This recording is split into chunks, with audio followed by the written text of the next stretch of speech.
இது புதுச்சேரி ரயில் நிலையம். ஏன் புதுச்சேரி ரயில் நிலையத்துக்கு காலையிலே வந்தேன் என்று சொன்னால், திருப்பதிக்கு செல்லலாம் என்று முடிவெடுத்து, அதிலே புதுச்சேரி ரயில் நிலையத்திலே காலையிலே 8:05க்கு ஒரு விழுப்புரத்துக்கு வண்டி இருக்கிறது. 7:40க்கெல்லாம் நான் ரயில் நிலையம் சென்று விட்டேன். அதன் பிறகு அந்த ட்ரெயின்ல ஏறி ரூ. 10 விழுப்புரத்துக்கு. அந்த ட்ரெயின்ல ஏறி அமர்ந்து கொண்டு விழுப்புரம் சென்று மன்னார்குடி, திருப்பதி வரை செல்லக்கூடிய ஒரு வண்டி வருகிறது என்று சொன்னார்கள். அது 9:50 மணிக்கு நம்முடைய விழுப்புரம் சந்திப்பிலே வரும் என்று சொன்னார்கள். உடனடியாக அந்த ட்ரெயினை வருவதை பார்த்தேன். மேல் பிளாட்பாரத்தில் ஏறி அந்த படிக்கட்டு இருக்கும் பாருங்க மேலே, அது அங்கேயே அமர்ந்து கொண்டேன் கொஞ்ச நேரம். ட்ரெயின் வந்த எந்த பிளாட்பாரம்னு சொன்ன பிறகு கீழே இறங்கலாம் என்று மேலிருந்து பார்த்தேன். அந்த ட்ரெயின் வந்து கொண்டிருந்தது. திருப்பதிக்கு நான் பல வருடங்களாக சென்று இருக்கிறேன். என்னுடைய அம்மா வேண்டிக் கொண்டதன் காரணமாக அந்த திருப்பதியிலே செல்லுகின்ற போது நமக்கு என்னென்ன வசதிகள் என்று பார்க்கின்ற போது, புதுச்சேரியிலிருந்து தொடர் வண்டியிலே திருப்பதிக்கு செல்லலாம், பேருந்திலே செல்லலாம், கார் இருந்தால் காரிலே செல்லலாம்.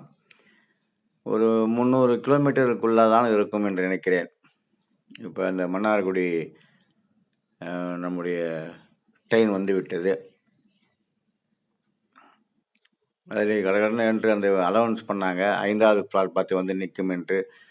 காலை 9:50 மணிக்கு உடனடியாக கீழே இறங்கி வண்டியில் ஏறிவிட்டேன்.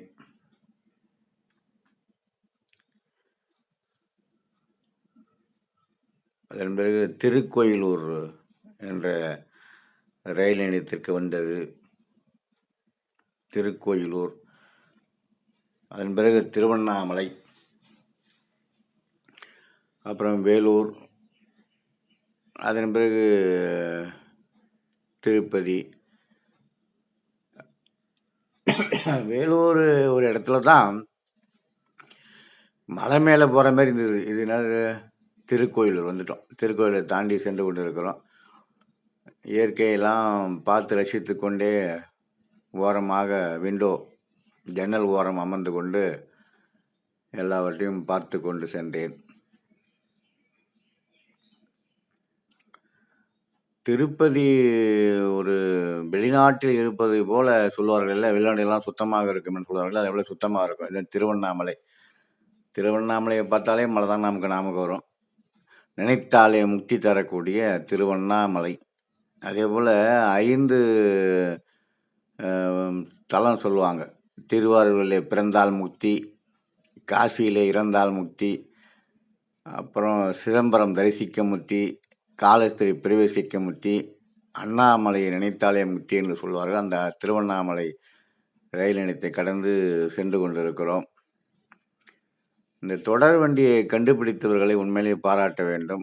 அவர்கள் ஒரு கண்டுபிடிப்பு என்பது அவருக்கு மட்டும் உரித்தானதல்ல. அவர் கண்டுபிடித்து அவர் இறந்து பல 100 வருடங்கள் ஆகலாம். ஆனாலும் அவர் கண்டுபிடித்த அந்த செயல் என்பது கோடிக்கணக்கான மக்களுக்கு பயன்பெறும். எடிசன் அவர்கள் பல்பை கண்டுபிடித்தார், மின்சாரத்தை கண்டுபிடித்தார், கேமராவை கண்டுபிடித்தார். அந்த ட்ரெயின், ஃப்ளைட்டு எல்லாத்தையும், ஃபோனு எல்லாம் ஒருவரும் கண்டுபிடிக்கிறாங்க என்று சொன்னால், அந்த அந்த பலன் அவர்களை மட்டும் சாராது. எவ்வளவு அருமையான எத்தனையோ மக்கள் பயணம் செல்லக்கூடிய இந்த தொடர் வண்டியை கண்டுபிடித்தவரை பாராட்ட வேண்டும். எந்த விதமான அலுப்பும் இல்லாமல் அமைதியான பயணமாக இந்த தொடர் வண்டியிலே சென்று கொண்டிருந்தோம். உண்மையிலே திருப்பதி மறக்க முடியாத ஒரு ஊர்.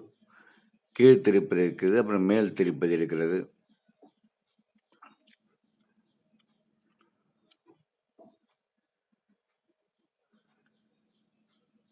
தொடர் வண்டியிலே செல்லுகின்ற பொழுது பயணம் இனிமையாக இருக்கும். உணவு அங்கே மதியம் ஆகிவிட்டது. உணவு அதிலே ஒரு 12 மணி அளவிலே காலையிலே பொடி இட்லி கொடுத்தார்கள். அதை அங்கே உண்டு விட்டு ட்ரெயினில் எல்லா வசதியும் இருக்குது.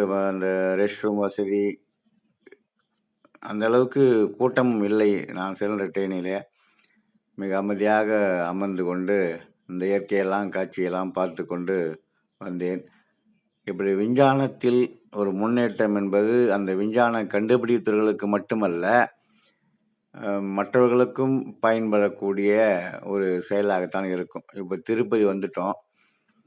திருப்பதி வந்தவுடனே அந்த ஒரு பஸ்ஸு ரயில்வே ஸ்டேஷன்லேருந்து பஸ்ஸை பிடித்து இங்கே வந்தால் அந்த சோதனை சாவடி எல்லா வண்டியும் நிறுத்தி, காராக இருந்தாலும் மோட்டார் சைக்கிள் எதுவாக இருந்தாலும் நிறுத்தி இறங்கி விட வேண்டும். அதன் பிறகு சோதனை செய்து நம்ம பேக்கெல்லாம் ஒரு மிஷினில் போடுவாங்க. அதை போட்டு அந்த பக்கமாக வரும். இதையெல்லாம் செய்துவிட்டு மீண்டும் அந்த 90 ரூபாங்க டிக்கெட்டு போகிறதுக்கு மட்டும். போய் வர ரிட்டன் டிக்கெட் எடுத்தாக்கா 160 ரூபா. நான் அதான் ரிட்டன் டிக்கெட் எடுத்துக்கிட்டேன். ஏசி பஸ்லாம் இருக்குது, இன்னும் கொஞ்சம் கூடுதல் கட்டணம். நான் சாதாரண பஸ்ஸில் சென்றேன். 90 ரூபாய். நான் 2 போய் வர 3 நாள் அதுக்கு மதிப்பு.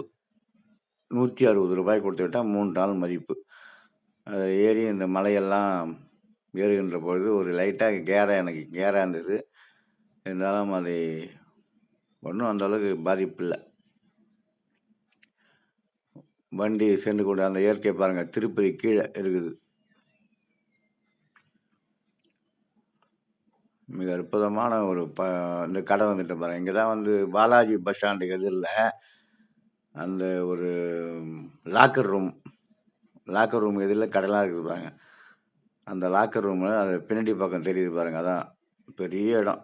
அந்த லாக்கர் ரூமில் வைத்து விட்டு மீண்டும் பேக்கெலாம் வைத்துட்டு இப்படி நடந்து போனேன், எல்லாத்தையும் சுற்றி பார்க்கலாம் என்று. அந்த திருப்பதியை சுற்றி பார்ப்பதற்கு இலவச பேருந்து, அந்த தேவஸ்தானம் பஸ்ஸு, அந்த பஸ்ஸே ஒரு வித்தியாசமாக இருக்கும் பாருங்கள், வரும் பாருங்கள். அந்த பஸ்ஸை பார்த்து ரொம்ப ஆச்சரியப்பட்டேன். இந்த சிகப்பு கலர் தான் இருக்குது பாருங்கள் பின்னாடி, இதான் ராமன் போட்டுருக்கு பாருங்கள். எங்கே பார்த்தாலும் ராமன் தான் அங்கே. உடனே திருப்பதி அந்த பஸ்ஸில் ஏறி அப்படியே ஒரு ரவுண்டு. நமக்கு எங்கே வந்து நமக்கு ரூம் அலாட் பண்ணிக்கிறாங்களோ அங்கே இறங்கிடலாம். எந்த கோயிலுக்கு போனாலும் போகலாம். இந்த திருப்பதியை சுற்றி இந்த பஸ்கள் நிறைய வருகிறது. சிரமம் இல்லாமல் ஏறி சென்று எல்லாவற்றையும் சுற்றி பார்க்குற அளவுக்கு மிக அற்புதமான இடங்கள்லாம் இருக்குது. எல்லாத்தையும் என்னால் காட்சிப்படுத்த முடியவில்லை. ஏன்னா செல்ஃபோன் வந்து அங்கே அலோவ் பண்ண மாட்டாங்க. அதனால் தரிசனம் தான் நமக்கு முக்கியம். இந்த பஸ்ஸில் ஏறி சென்று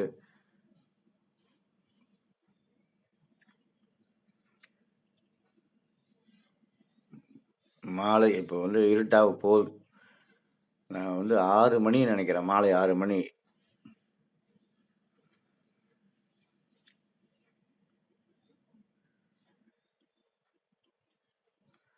நிறைய பார்க்கெலாம் இருக்குறாங்க. இங்கே பாருங்கள், அந்த ஒரு பெருமாள் வந்து ஒரு எல்லாரும் வந்து புகைப்படம் எடுத்துக்கொண்டார்கள். நானும் சென்று புகைப்படம் எடுத்துக்கொண்டு, இந்த பெருமாள் மிக அற்புதமாக இருப்பார். இந்த பெருமாளை அங்கே தரிசனம் செய்வதற்காகத்தான் இந்த பெருமாளை அந்த எல்லோரும் அந்த சாலை ஓரம் இருக்கிற அந்த பெருமாள் படம் சிலை போல வடித்திருக்கிறார்கள். அதை பார்த்துவிட்டு இதாங்க முக்கியம் நமக்கு, அன்னதான கூடம். இறங்கி வயிறார உணவு, நம்முடைய வாழை இலை போட்டு சாம்பார், ரசம், மோர் இதெல்லாம் நம்ம அங்கே அந்த இடத்துக்கு போகின்ற பொழுது அங்கேயே போட்டிருக்காங்க எத்தனை மணிக்கு உணவு, பிரேக்ஃபாஸ்ட் டைம் என்ன, உணவு லஞ்ச் என்ன எல்லாம் போட்டிருக்காங்க போர்டு. அங்கே வாழை இலை கட் பண்ணுறதுன்ற காட்சியெல்லாம் பாருங்கள். ஆமாம், பெரிய இடம். அந்த இடத்துல வாழை இலை கட் பண்ணுறது எல்லாம் பார்த்தேன். இன்னொரு பார்க்கக்கூடிய ஒரு இடம், நான் அடிக்கடி ரொம்ப வியந்து போற இடம். இங்க ஒரு ஓவியம் இருக்கும். ஓவியமா இது என்னன்னு பார்த்து கமெண்ட்ல சொல்லுங்க. இது வரைந்திருக்காங்களா? இல்ல போஸ்டரா? இல்ல ஃபோட்டோவா? ஒண்ணும் தெரியாது. இந்த திருப்பதியுடைய அப்படியே ஒரு அற்புதமான காட்சிகள படம் பிடிச்சு வச்சிருக்காங்க. இந்த அன்னதானம் உணவு அருந்தும் இடத்துக்கு முன்னாடி இந்த இந்த ஓவியத்தை பார்த்து கொண்டே இருக்கலாம். பசியோட நான் வந்தேன். இத பார்த்த உடனே எனக்கு அந்த பசிலாம் மறந்து போச்சு. அவ்வளோ இயற்கை அழகா இருக்குது அந்த ஓவியம். வரைந்ததா என்னான்னு தெரியல. ரொம்ப ஆச்சரியமான ஒரு பார்ப்பதற்கு மிக அற்புதமாக இருந்தது. இதேபோல ஒவ்வொரு இடத்துலயும் உணவகத்துல இது மாரி ஒரு படம்லாம் வச்சிருந்தா ஒரு மனசுக்கு ஒரு இதமா இருக்கும். அந்த ஓவியத்தை ரசித்துவிட்டு அதன் பிறகு உள்ளே சென்றால் பாருங்க என்ன அற்புதமா இருக்குது பாருங்க. இன்னும் நேரடியா அத பார்க்கணும். இது என்னுடைய செல்லுல எடுத்தது. நேரடியா அத பார்க்கின்ற பொழுது மிக அற்புதமாக இருக்கும். திருப்பதியில அன்னதான கூடத்து இடத்துல இருக்குது. பெரிய அன்னதான கூடம். இது 2 நிமிஷம் எடுத்தேன் பாருங்க. எவ்வளோ பேர் சாப்பிட்றாங்க பாருங்க. வயிறார உண்டு விட்டு அதன் பிறகு கோயில்ல இரவு நேரத்துல அந்த முகப்பு ராஜகோபுரம் இருக்குதுங்களா, அந்த இடம் காலியான இடம் இருக்கும். ராஜகோபுரத்துக்கு பக்கத்துல திருப்பதி என்ட்ரன்ஸ்ல. அதெல்லாம் பார்க்க வேண்டும், விரைவிலே பார்க்க வேண்டும் என்று நினைத்து இரவிலே வந்து சுற்றி பார்த்தேன்.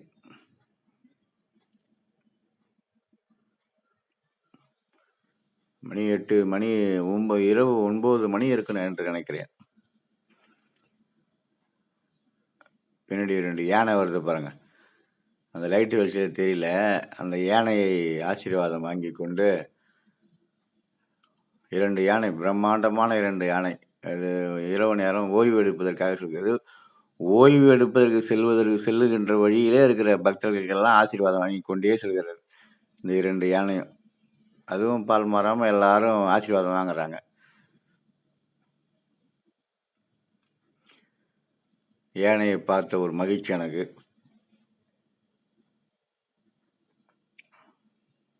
அதன் பிறகு இந்த இரவு நேரத்துல ரொம்ப வண்ணமயமா ஜொலிக்குது பாருங்க. கோபுரம், சுற்றுப்பிரகாரம் எல்லாம் வண்ணத்துல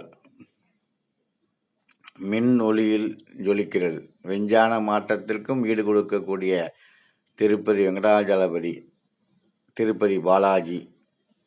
இதை இங்கிருந்து அந்த மின்சார ஒளியில ஜொலித்து கொண்டிருக்கிற அந்த இடத்தை பார்த்து பரவசமடைந்தேன். இதான் என்ட்ரன்ஸ் கோபுரம்.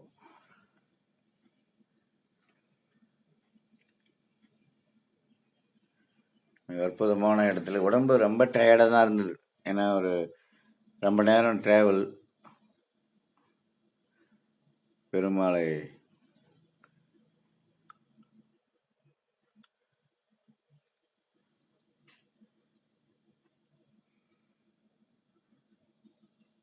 பிரம்மாண்டமான பாருங்க எப்படி இருக்கு பாருங்க.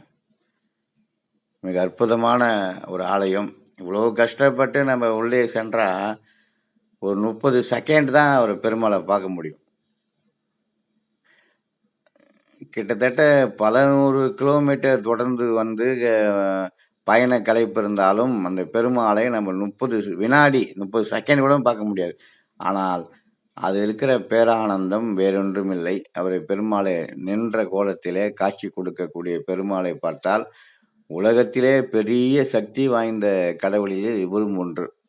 ஆகவே அந்த இடத்துல ஏதோ ஒரு ஆற்றல் இருக்கிறது. மீண்டும் மீண்டும் வந்து பார்க்க தூண்டக்கூடிய ஒரே இடம் திருப்பதி வெங்கடாஜலபதி. பாருங்க இரவு நேரத்தில் எப்படி ஜொலிக்கிறார் பாருங்க. இதையெல்லாம் பார்த்து ஒரு கிட்டத்தட்ட 1 மணி நேரம் அங்கேயே சுற்றி வந்தேன். அதுக்கப்புறம் இங்கே அந்த தினமும் சொற்பொழிவு நடைபெறுகிறது. சொற்பொழிவு, அப்புறம் இந்த பஜனை.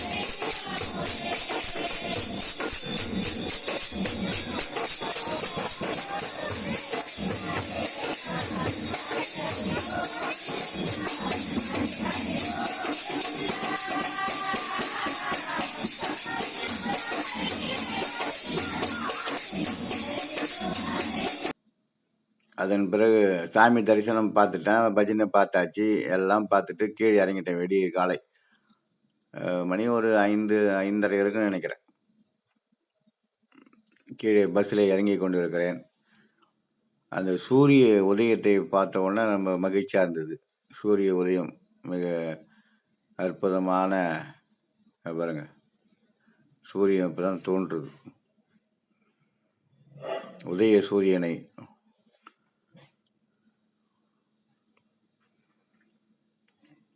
அப்புறம் பாருங்க, எல்லா தூணிலையும் ராமன் தான்.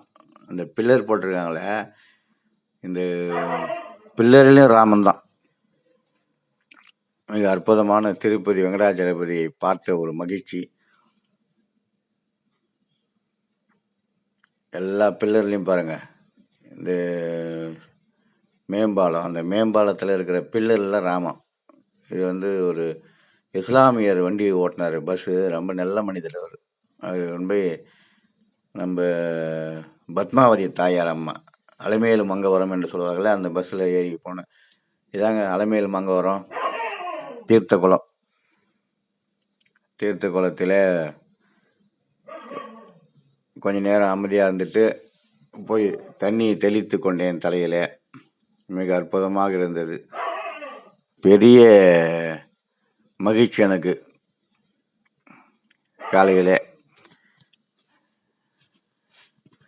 அம்மாவை தரிசனம் செய்வதற்கு முன்னால் இதெல்லாம் செய்துவிட்டு தீர்த்தம் ஆகிவிட்டு அப்புறம் சூரிய நாராயண கோயில்னு பக்கத்தில் ஒன்று சொன்னாங்க, அதை போய் பார்த்தேன்.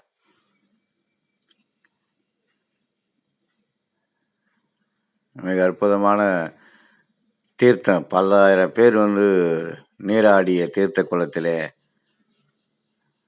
தீர்த்தம் தெளித்து கொண்டு அதன் பிறகு சூரிய நாராயண டெம்பிள். அதே போல் இங்கே மாடுகள் நிறைய இருக்கிறது. அதுக்கு அண்ணாமலை சைடில் துண்டை கட்டிட்டு உடனே ஒரு அவுத்திக்கீரை வாங்கி கொடுத்து அதை தடவி கொடுத்து விட்டு அந்த சூரியனார் கோயிலுக்கு சென்று சாமி தரிசனம் செய்துவிட்டு, இதெல்லாம் அலமேலு மங்கவரத்தில் இருக்குது. அலமேலு மங்கவரம், அலமேலு மங்காபுரமும் அலமேல் சொல்கிறாங்க. திருச்சானூர் சூரிய நாராயண டெம்பிள் வணங்கி விட்டு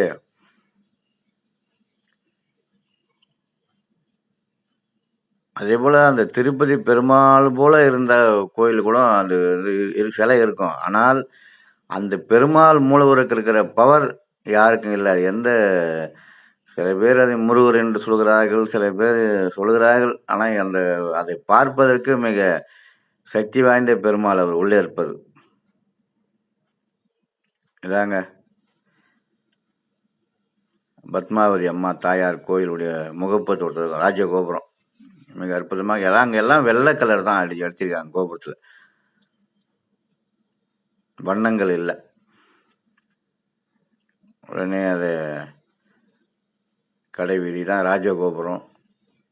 அங்கேருந்து கோபுர தரிசனம் கோடி புண்ணியம் என்று சொல்லி அங்கேருந்து அந்த கோபுரத்தை வணங்கி விட்டு